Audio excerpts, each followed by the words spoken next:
성공한 사람들에게는 그들만의 이유가 분명히 있습니다. 제가 부동산 컨설턴트로서 고객과 상담을 나누면서 깨닫게 된 가장 큰 인사이트였어요. 이번 영상에서는 제가 만난 부동산 성공인 중에서도 정말 극소수 성공인이라고 할 만한 70대 부동산 재벌의 인사이트를 여러분에게 공유해 드리려고 합니다.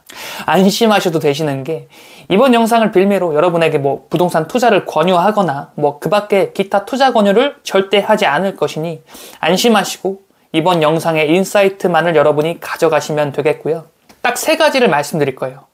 당시 부동산 재벌이었던 그 할머니의 성공 조언 3가지를 여러분에게 말씀드릴 텐데 반드시 메모하시고 2번, 3번 반복해서 들여다보시길 바라겠습니다. 왜냐면 제가 본 부동산 투자로 성공한 사람들 대부분은 크든 작든 이러한 특징을 공통적으로 보이고 있었거든요. 그리고 반대로 부동산 투자로 큰 돈이 물리거나 실패의 쓰린 기억을 가지신 분들의 대부분은 이것을 하지 못했다라는 공통적인 특징을 가지고 있었습니다.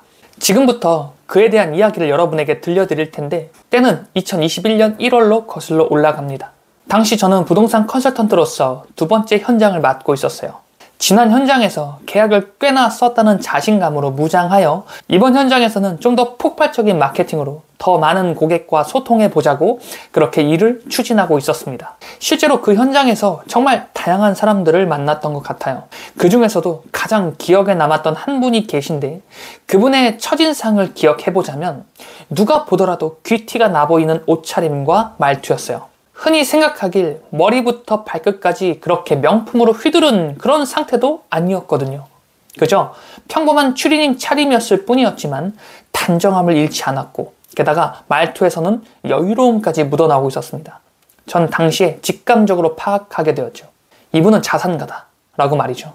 그런 아우라에 저 역시 그 상담을 임함에 있어서 긴장하게 되었고 목동에서 만난 그 5차원적 존재 역시 자신을 필사적으로 오픈하지 않으려고 그렇게 신경전을 벌이고 있었습니다. 그렇게 대화가 이어가게 되었어요.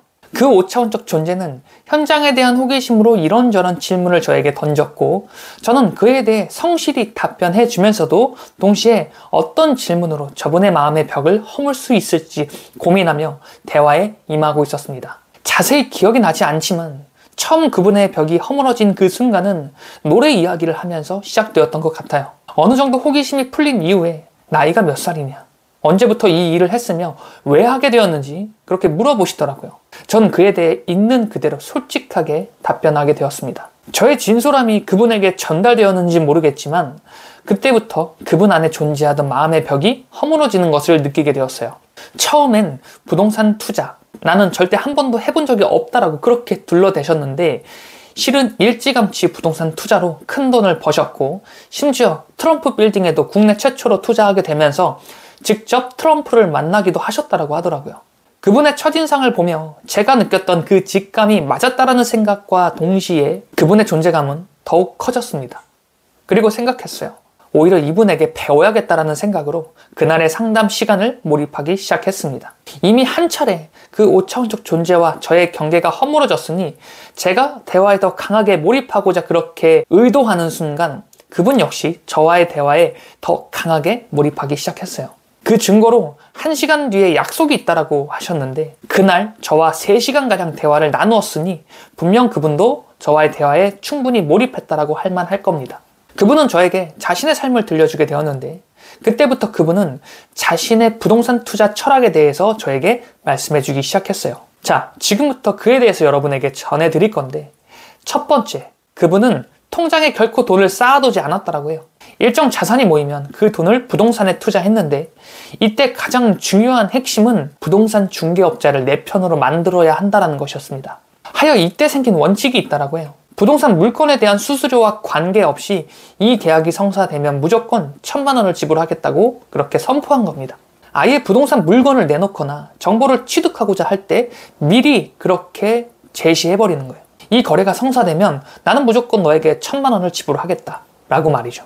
그럼 부동산 업자에게 있어 나의 거래는 최우선순위에 올라가게 되며 고급 정보가 있으면 가장 먼저 나에게 전화를 걸게 만들었다라고 했어요. 게다가 더 놀라운 건 바로 2번째입니다. 그분은 항상 내가 이 물건에 투자했을 때 이 물건이 어디까지 가격이 오를지 기준을 제시하고, 만약 일시적으로 가격이 떨어진다라고 하더라도 다시 반등할 때까지 그 물건을 절대 놓지 않았으며, 만약 부동산 시장에 거품이 끼기 시작하여 물건의 값이 갑자기 폭등하기 시작하는 그 순간에도 딱 자신이 기준을 정한 적정가만의 수익을 가져갔다라고 해요. 자, 여기서 자신이 세운 첫 번째 기준이 더해지면 부동산 중개업자는 무조건 내 편이 될 수밖에 없다라고 그분은 말씀하셨습니다. 부동산 거래란 정보를 쥔 사람이 갑의 위치에 오를 수밖에 없다. 그리고 정보를 쥔 사람이란 분명 부동산 중개업자가 분명할 것이다. 그 부동산 중개업자가 내 편이 될 수 있다면 부동산 투자에서 실패란 있을 수 없다. 만약 부동산 가격이 폭등할지라도 자신이 정한 적정 수익만을 챙겨갔으며, 만약 자신이 정한 적정가보다 더 높은 고가의 물건이 거래되었다고 한다면 그것은 필히 중개업자의 능력일 게 분명하니 적정가 이외의 나머지 금액 전액은 부동산 중개업자에게 가져가라고 그렇게 했다라고 합니다. 즉, 부동산 수수료 1,000만 원과 자신이 세운 기준을 초과한 거래 금액은 모두 부동산 중개업자에게 공을 돌렸다라는 거예요. 예를 들어서 내가 1억짜리 부동산 물건을 거래한다라고 했을 때 내가 세운 적정가는 1억 5천만 원이에요. 그런데 만약에 이 물건이 1억 7천만 원에 거래가 되었다라고 한다면 부동산 중개업자에게는 중개 수수료 1,000만 원을 지급하고 1억 5천의 차액인 나머지 2천만 원은 또 다시 부동산 업자에게 수수료로 제공을 했다는 겁니다. 하여 이분을 알고 있는 부동산 중개업자라면 좋은 정보나 희귀 매물이 발견될 때마다 바로 목동에서 만난 오차원적 존재에게 그렇게 스스로 찾아올 수밖에 없도록 판을 만든 거였어요.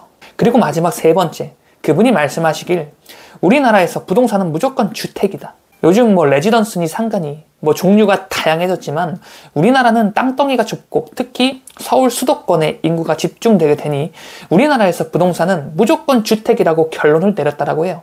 하여 상가나 레지던스에도 기회가 있을진 모르겠으나 그게 나에겐 유효하지 않은 것이라고 그렇게 판단을 했다라고 합니다. 이를 다시 해석해 본다면 부동산에 있어서 주택에 대한 전문성은 갖추고 있으나 상가나 레지던스와 같은 수익형 부동산에 관해서는 지식을 갖추지 못하고 있었고, 그 상태에서 맞이하는 기회는 내 것이 아님을 인정하고 오히려 그것을 잡지 않는 쪽을 선택하는 게 더 현명하다라고 판단한 거였어요. 때때로 우린 누군가의 말만 듣고 이것이 대박 투자처다라고 한다면 그것으로 우르르 몰려다니는 특성을 갖고 있는 것 같아요. 그래서 사기를 당한다라고 생각해요.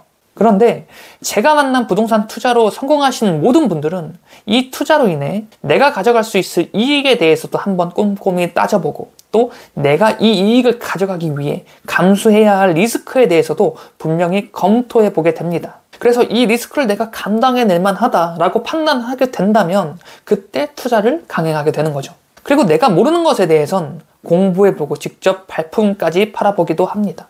그럼에도 내가 가져갈 이익과 리스크에 대해 정확히 판단되지 않는다라고 판단된다면 그 투자를 진행하지 않고 오히려 포기해버렸습니다. 이런 특징이 부동산 투자로 성공한 이들에게 공통적으로 보이는 현상이었다는 것이고, 당시에 제가 만난 그 오차원적 존재는 이와 같은 특성을 수십 년간 지켜오면서 자신이 만족할 만한 부를 이루게 된 것이었어요. 특히 마지막 말이 인상적이었는데요. 나는 언제 죽어도 이제 여한이 없어요. 이 세상에 태어나서 내가 못 해본 건 아무것도 없거든요. 지금이 너무 행복하기에 남은 인생을 그저 지금을 누리다가 가려고요. 과장님도 꼭 부동산 공부 열심히 하세요. 우리나라는 아직까진 부동산이에요. 이 말을 끝으로 목동에서 만난 오차원적 존재와의 대화를 마쳤습니다. 이분과의 대화를 마치고 퇴근 후 집으로 돌아가는 길을 생각해봤어요.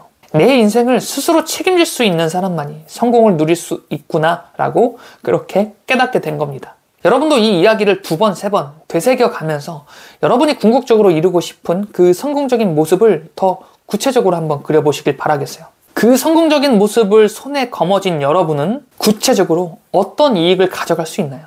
그리고 그 이익을 가져가기 위해서 내가 현재 짊어져야 할 리스크는 또 어떤 것이 있나요? 이것들을 한번 구체적으로 살펴보시고 여러분의 인생에도 하나씩 더해가 보시길 바라겠습니다. 여러분은 반드시 성공합니다. 다음 영상에선 건대에서 만난 월 매출 700억의 오차원적 존재의 메시지에 대해서 여러분에게 들려드리도록 하겠습니다. 지금까지 드리밍 레오니즘이었습니다. 영상 시청해주셔서 감사합니다.